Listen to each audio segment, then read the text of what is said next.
Coming up on this Wednesday edition of Daybreak, President Park Geun-hye embarks on a 9-day visit to India and Switzerland today, where she will seek investments in Korea and closer ties in IT and other high-tech areas. Tokyo confirms its push to include claims to Korea's Dokdo Islets in school textbooks. Seoul demands an immediate stop to the expected revisions and criticises the Abe administration for further damaging the two countries' relations. Plus, at least 9 people are dead after supporters of ousted President Mohamed Morsi clash with security forces on the first day. Egyptians vote on a new constitution. Daybreak begins now.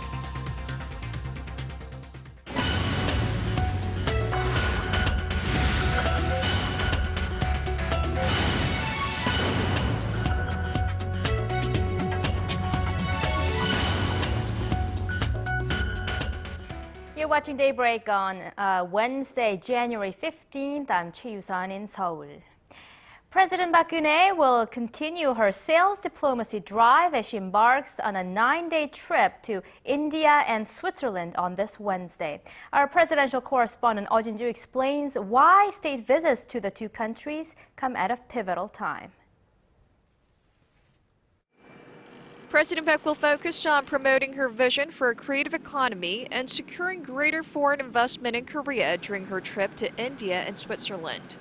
In India, President Park will hold bilateral talks with Prime Minister Manmohan Singh and discuss ways to further develop the two countries' cooperation in various fields, ranging from economic affairs to science and information communications technology. India is the world's second-largest market with a population of 1.2 billion and is currently moving ahead with a 5-year economic development plan that runs through 2017. The presidential office of Changwon says there is great potential in many areas for cooperation between Korea and India will be a key partner in helping Korea realize a creative economy, one of the Park administration's major goals. India is globally competitive in high-tech industries such as IT and aerospace. Korea will sign MOUs with India in the fields of science, information and communications technology and aerospace during the president's visit to strengthen cooperation, especially in sectors related to the creative economy. The president will also seek ways to upgrade the Korea-India Comprehensive Economic Partnership Agreement, which took effect in 2010, and urge the Indian government to support Korean companies, including POSCO, which has been working on a project in the Indian state of Odisha for 8 years now. President Park will be the first Korean leader to make a state visit to Switzerland. There she will hold a bilateral summit with President of the Swiss Confederation, Didier Burkhalter, and visit economic sites to benchmark Switzerland's vocational training system and its economic system, which is centered around small and mid-sized firms, all of which could be linked to her vision for a creative economy. The president will wrap up her trip at the World Economic Forum in Davos, where she will meet with the CEOs of global companies such as Cisco and Siemens and urge foreign businesses to invest in Korea. Oh Jin-ju, Arirang News. On the heels of the New Year's press conferences by the president and the opposition party leader, the ruling party chief held one of his own. Our Kim Hyun-ji reports on his pledges to speed up the restructuring of the indebted public sector and improve the North Korean human rights situation. Ruling party chief Hwang Woo-yeol called for a rigorous reform of public sector corporations in his New Year's press conference Tuesday, saying many of them are poorly managed and weighed down with debt. My party will set up a committee for economic reform, which will have 2 subcommittees, each tasked with reforming public corporations and regulations. He also pledged to boost domestic demand and foster the service sector. Regarding healthcare policy, Hwang said the party wants to enable hospitals to form for-profit subsidiaries. He denied that doing so would privatize the health sector. The healthcare policy my party and the government are pushing for would keep the public healthcare system centered around the National Health Insurance Service, while allowing hospitals to set up for-profit subsidiaries, such as hotels, restaurants, and funeral halls. This will allow hospitals to increase their profits and improve management.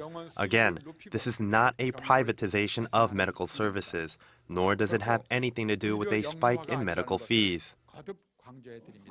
In line with President Park's emphasis on reunification, Hwang said his party will start laying the groundwork for reunification, including the passage of a North Korea human rights bill. The existing North Korea human rights bill, first introduced by the Saenuri Party in 2005, stipulates that the South Korean government make rigorous efforts to protect the human rights of the North Korean people, currently a population of roughly 24 million. But the bill has been stuck in Parliament for years due to bipartisan differences over the content. The Democratic Party chief said on Monday that his party will soon draft a bill aimed at improving the human rights and livelihoods of North Koreans. The ruling party chief stressed that his party's #1 priority is to reduce social conflict and achieve national unity, saying that those things are key for achieving reunification and bringing the country a per capita income of $40,000. He also pledged to normalize parliamentary politics and strengthen relations with the opposition party. Kim Hyun-ji, Arirang News. Korea's car exports surged to a record high of almost $50 billion last year as local automakers expanded their presence in the luxury sedan market. And this year may be even better. Our Hwang Ji-hye has more. Korean automakers' recent drive to make inroads into the luxury car market seems to be paying off. The Trade Ministry said Tuesday that increasing sales of more expensive cars helped the nation's auto exports reach a record high of $48.7 billion last year, up more than 3% from a year earlier. The record value comes despite a fall in the number of vehicles sold overseas last year, caused largely by strikes of unionized auto workers and a weaker Japanese yen. The ministry says the average export price of Korean cars has risen nearly 40% in the past 4 years. The biggest increase in exports came from the U.S., where Hyundai Motor is stepping up its efforts to sell its luxury model Genesis. The Korea Automobile Manufacturers Association estimates Korea's overall 2013 vehicle shipments to the U.S. at a record $12 billion, up nearly 15% from the previous year. Hyundai, the world's 5th largest automaker, plans to introduce new luxury models in the U.S. this year when it aims to increase its market share there to 4.7% from 4.6% in 2013, reversing a recent trend of a fall in its presence. Hwang Ji-hye, Arirang News. Continuing on with part 2 of our 5-part series on Korea's industrial competitiveness. We look into the country's plant construction industry, which has emerged as a globally recognized exporter in recent years. Our Kim Young-gil has this report. Korean industrial plants have built up a track record of building plants ahead of schedule without creating safety problems. That helped Korean construction companies enter a phase of steady growth since their overseas plant orders topped $60 billion in 2010. The Ministry of Trade, Industry and Energy forecasts the amount of overseas orders in 2014 to top $70 billion. Hyundai Construction and Engineering expects to win mega projects this year by diversifying its bidding areas. We expect that more than 70% of orders will come from overseas this year. Although orders from the Middle Eastern countries have been on the decline in recent years, market analysts expect new orders to emerge in the region this year on signs of the global economic recovery. Construction companies also plan to set their sights wider. Korean construction companies are planning to target the Middle East and Asia this year. They want to build a large-scale oil refinery and petrochemical plants like this one, as you can see behind me. The Korea Plant Industries Association expects the global oil refinery market to grow by 4% this year and the next. However, experts warn that although Korean construction companies have become globally competitive in oil refinery and petrochemical plant construction through massive projects in the Middle East since 1973, Korean construction companies are competing among themselves in cutthroat fashion. We are facing competition, not just among ourselves, but also from Chinese, Japanese, and European construction companies. We need to diversify our markets and focus more on technology-integrated projects, like nuclear power plants, renewable energy plants, and civil infrastructure. This year, the government plans to help finance Korean construction companies in the initial stages of the bidding process for overseas business projects and help companies expand their markets into Africa and Southeast Asia. Kim Young-gun, Arirang News. Although reunification of the Korean peninsula would almost certainly come at a heavy financial price, experts say the economic benefits of reunification could be much greater. They say a unified Korea would become a significant geopolitical hub. Our Kim Ji-yeon shows us what it might look like.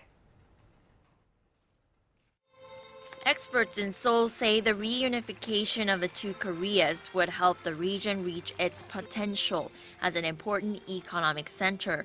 The Korea Research Institute for Human Settlements says the roads and railways connecting North and South Korea could lead to a reduction in the cost and time required to deliver goods, bringing about a new era for the distribution and transport of goods and services. The institute envisions railways and roads being constructed on two axial lines, one along the west coast that includes stops in the North Korean cities of Kaesong, Pyongyang, and Siniju, and the other stretching through the eastern part of the peninsula through Mount Kumgang, Wonsan, Hamhung, and Najin. If the Gyeonggi Railway line that used to run from Seoul to Pyongyang and all the way through Siniju were reopened, it could also connect with the Trans-China Railway to Beijing. And from Beijing, the railroad could join up with the Trans-Mongolian Railway through Ulaanbaatar and by extension the Trans-Siberian Line. This is why some call this transcontinent connection the next Silk Road, as it would connect Northeast Asia to Europe. It is estimated to take a total of 4 hours to get to Beijing from Seoul by train. Alexander Medvedev, Director General of Gazprom, one of the largest oil and gas supplier based in Russia, said his company would like to provide energy to the Korean peninsula and provide investment to kick things off. In an exclusive interview with the Chosun Daily, Medvedev said building the pipelines on land would lower maintenance costs and capital compared to transporting liquefied natural gas by sea. But Medvedev says there are plenty of potential pitfalls to account for. He cited a lack of a systematic record-keeping of transactions as one, and the absence of a qualified administrator to look over disputes that may arise from engaging in such business activities. Kim Ji-yeon, Arirang News.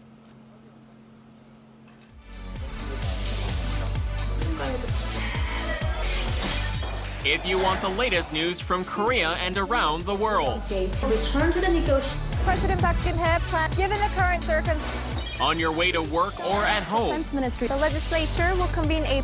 Tune into Daybreak on Arirang TV. Prime Minister Shinzo Abe said Tuesday. We now move on to yet another move by Japan to exacerbate already sour ties with Korea. Tokyo officially confirmed plans to revise teaching guidelines for middle and high school textbooks to beef up its claims over Korea's Dokdo islets. Our Hwang Sang-hee has details of that and a response from the Korean government. During a press conference on Tuesday, Japanese Education Minister Hakubun Shimomura said Tokyo will revise its teaching manuals for middle and high schools, since it's important for students to have a correct sense of Japanese territory.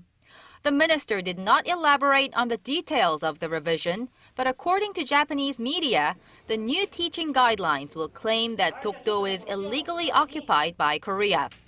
These manuals are often used as reference materials to certify textbooks, which means more Japanese textbooks could state incorrect territorial facts down the road. Seoul's foreign ministry slammed the move, saying Japan must drop its unjustified claims at once. Japan must immediately withdraw these unjustified claims. Let me reiterate that doing this would lay the path for friendlier ties between Korea and Japan. Dokdo has long been a thorn in Seoul-Tokyo relations, with Japan continuously laying claim to the islets in school textbooks and government reports.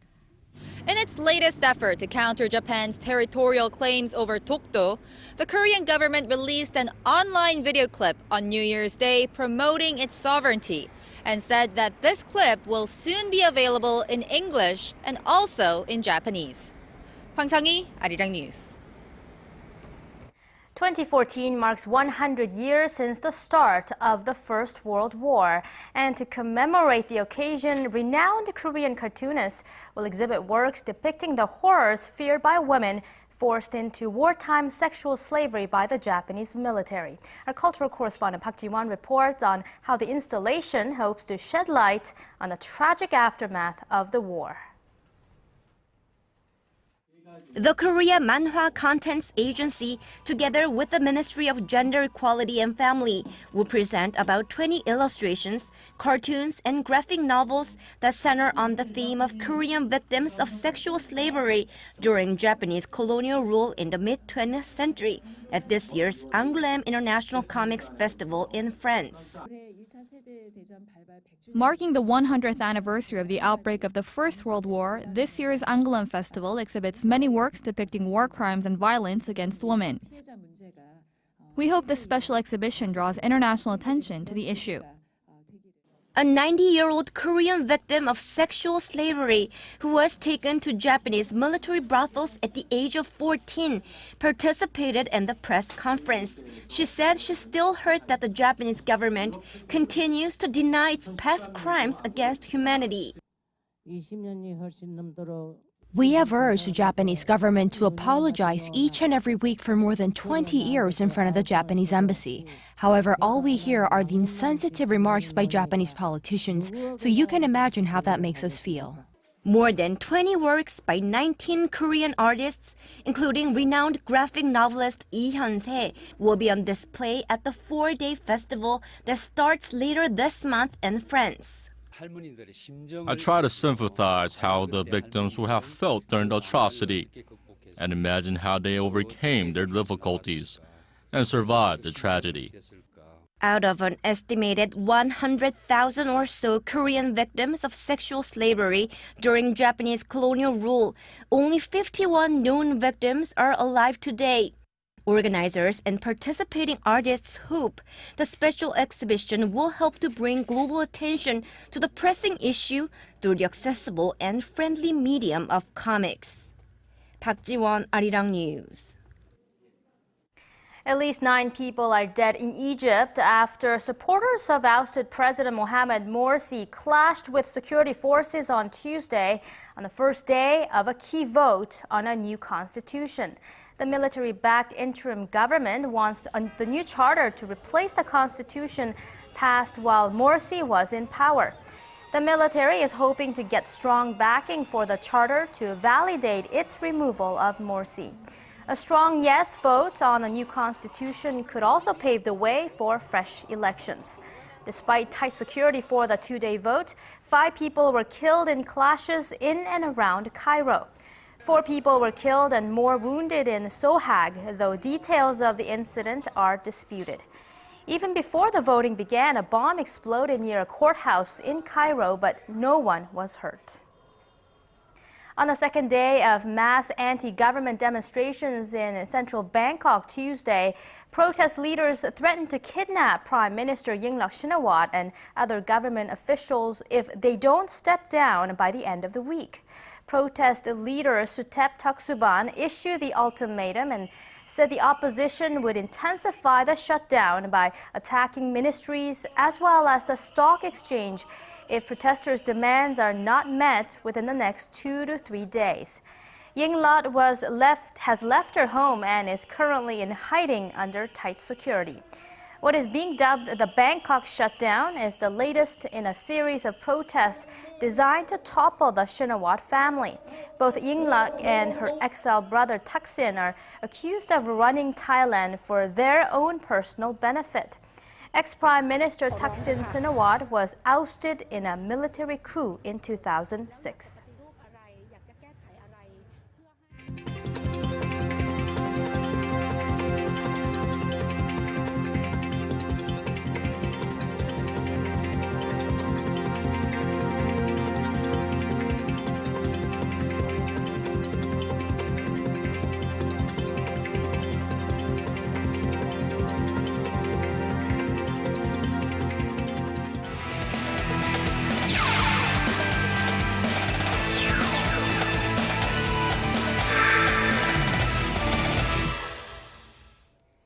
And a good Wednesday morning to you all as we kick things off with the latest update on Yoon Sung-min's quest for the major leagues. Now, after all the waiting, the Office of the Major League Baseball has requested the KBO information on the righty. Now, in what is the first process before a team signs a player from overseas, the KBO has received a request for information on Yoon Sung-min on Tuesday.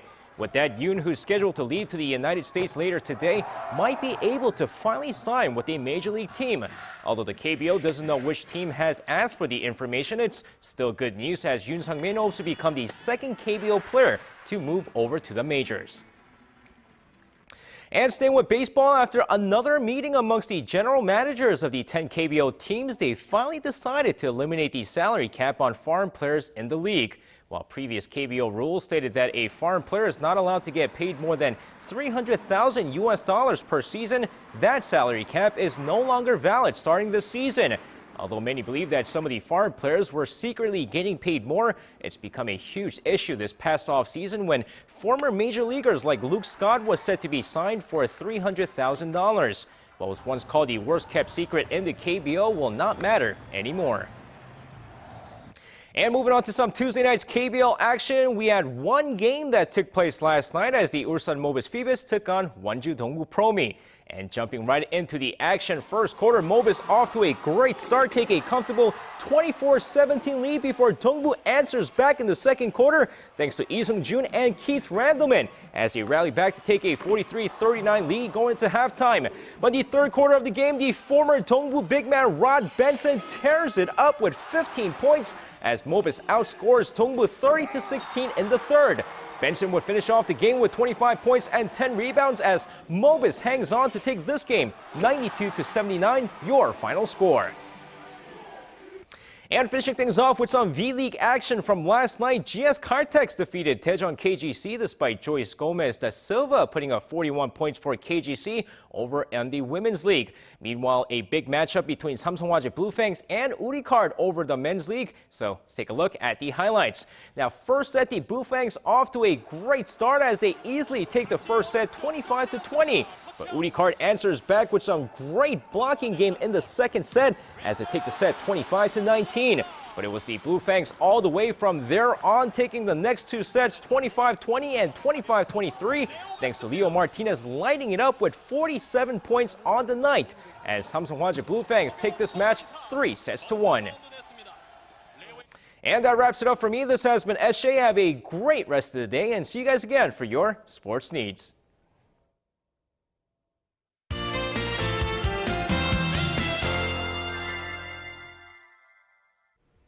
Good morning. Well, bundle up. It's cold this morning, but deep freeze weather will be headed out soon with highs rebounding to positives in the Seoul metro area this afternoon.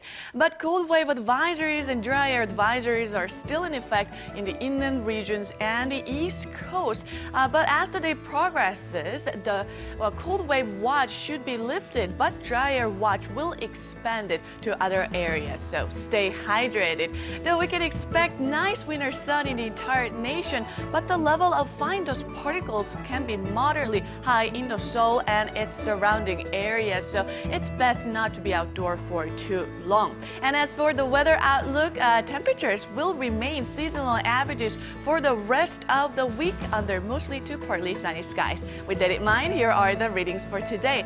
Morning low in Seoul is starting out at -7 and will get up to 2 in the afternoon. Daegu and Gwangju should wake up to daily low of -5 and -7 and will make it to 6 and 5 respectively, and Busan should top out at 7.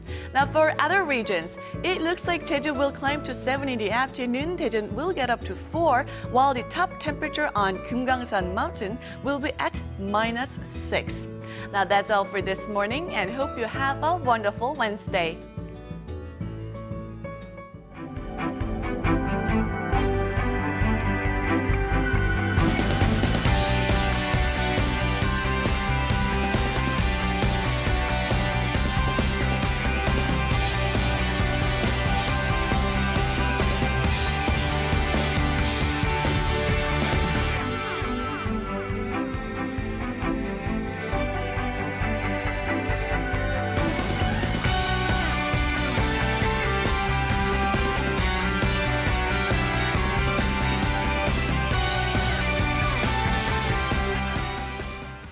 And those are the stories we have for you at this hour. Stay with us throughout the day as we bring you the latest headlines.